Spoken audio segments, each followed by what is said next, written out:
Sebelum kita lanjutkan, lagi-lagi Hotman ngopi lagi. Loh, Ibu Mariana, saya pernah duduk di suatu restoran.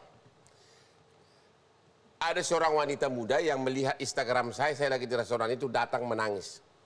Hampir setiap malam dia digebukin suaminya. Tapi dia tidak berdaya, karena dia tidak punya pekerjaan. Dia tidak berani lapor ke polisi. Dia tidak punya saudara. Ada nggak hotline dari Komnas Perlindungan Perempuan? Dan bagaimana mengatasi seperti ini? Tidak ada. Tidak ada? Tidak ada, karena kami bukan lembaga yang langsung mendampingi, tapi merekomendasi. KPPA biasanya yang punya hotline. Oke, Ibu Lisda, bagaimana ini mengatasi seperti ini? Ibu-ibu muda yang tidak punya pekerjaan, suaminya kasar, ya, digebukin, sementara dia datang ke kantor polisi aja sudah takut, padahal visum itu perlu untuk pembuktian. Apa yang harus dilakukan Ibu Lisda? Ya, ini kenyataan yang terjadi pada masyarakat kita, Bang Hotman. Kalau kita bicara orang maaf yang kita pikir mereka berpendidikan pun belum tentu bisa berani untuk melaporkan ini, apalagi sampai melaporkan pelaku tersebut kepada pihak berwajib. Belum lagi ditunjang dengan hal-hal lain seperti tadi masalah ekonomi. Ekonomi keluarga, bagaimana anak-anaknya nanti terlantar dan sebagainya, sehingga dia bertahan di sana hanya untuk mempertahankan bagaimana anak-anaknya aman seperti itu. Jadi lebih memilih non hukum gitu loh. Non hukum ya, untuk melindungi anak-anaknya. Dan ini yang memang menjadi keprihatinan kita. Kita berharap dengan adanya dukungan dalam hal ini dari undang-undang yang sudah ada, seperti dari undang-undang TPKS yang sudah disahkan, itu sampai memfasilitasi mulai dari pelaporan, pendampingan, hukum, sampai ke pasca daripada kejadian tersebut untuk traumanya, bahkan sampai pemberdayaan ekonomi. Nah, kalau tadi Bang Hotman menanyakan tentang hotline ya, untuk KPPA memang sudah ada. Ada hotline? Ada hotline di Sapa. Tapi itu sampai jam berapa itu? 129. Terus terang saya nanti belum akan kita cobakan. Dan ini akan menjadi masukan untuk kita. Terima kasih. Kepada Kementerian Perhubungan. Oke, Ibu Nurma, AKP Nurma. Sejauh mana besarnya kasus KDRT di kepolisian? Dan bagaimana respon dari kepolisian untuk wanita-wanita yang lemah seperti ini, yang tidak berani lapor gara-gara tidak punya pencaharian dan takut sama polisi? Apa yang harus dilakukan Ibu Nurma? Ada hotline nggak? Ada hotline nggak di kepolisian? Ya, untuk kepolisian, yang melapor ke kepolisian, ini memang animonya menurut kita tidak terlalu banyak. Karena itu tadi, ya, yang jelas satu malu, kemudian juga aib dan lain-lain. Tapi kalau kita sudah melapor ke kepolisian, pasti kita tidak lanjutin, Bang. Seperti Lesti kemarin, ya kan?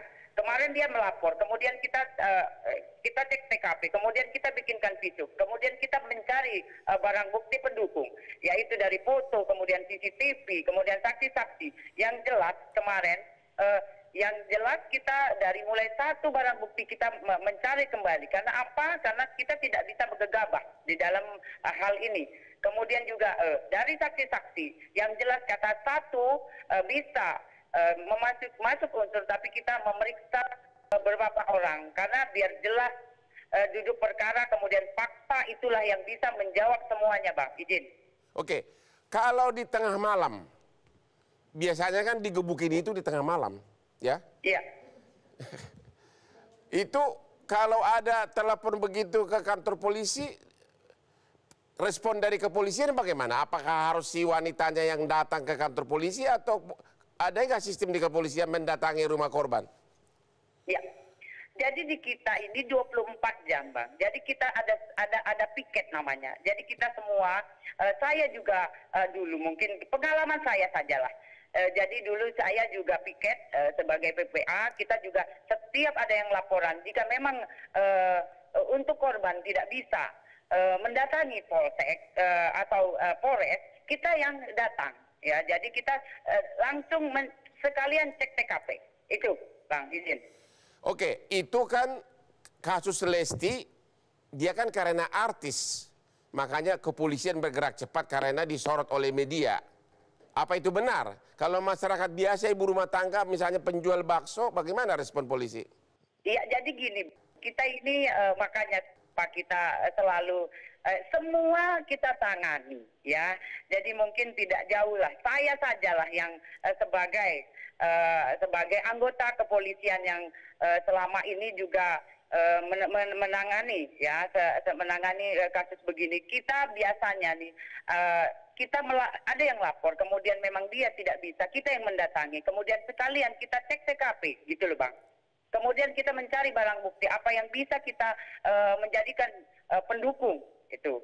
Makanya kenapa kasus Lesti kemarin itu, kita juga tidak bisa gegabah, kemudian juga kita semua yang pertanyaan atau apapun, itu yang menjawab adalah alat bukti dan saksi-saksi, gitu Bang.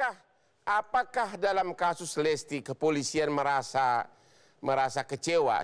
Kepolisian sudah kerja keras, memberikan respon dan mengumpulkan alat bukti, tapi hanya dalam waktu 1 hari saya sudah ditahan, langsung dicabut laporan. Apakah kepolisian merasa kecewa atau bagaimana itu? Ya kalau dari kita sudah bekerja. Ya jadi semua kita lakukan karena memang semua sudah punya SOP. Kemudian kemarin juga saudara kita juga mencabut laporan polisi yang dibuat. Namun demikian kita tidak bisa menghalang atau menyuruh. Ya, jadi itu adalah haknya, Bang. Terima kasih. Kepada Ibu Diah, di masyarakat kita itu ada budaya kalau kasus asusila langsung begitu heboh. Tapi kasus KDRT dianggap biasa-biasa. Bagaimana pandangan Anda? Ya, karena masyarakat kita memandang urusan rumah tangga itu urusan privat. Ya. Nah, ini yang kadang jadi persoalan. Jadi bahasanya kadang jangan membuka aib keluarga atau jangan mempermalukan suami. Nah, pandangan-pandangan inilah yang kadang membuat kasusnya tidak banyak ditarik gitu ya. Tapi kita tentu ingin nih masyarakat Indonesia khususnya ya banyak yang merespon ya.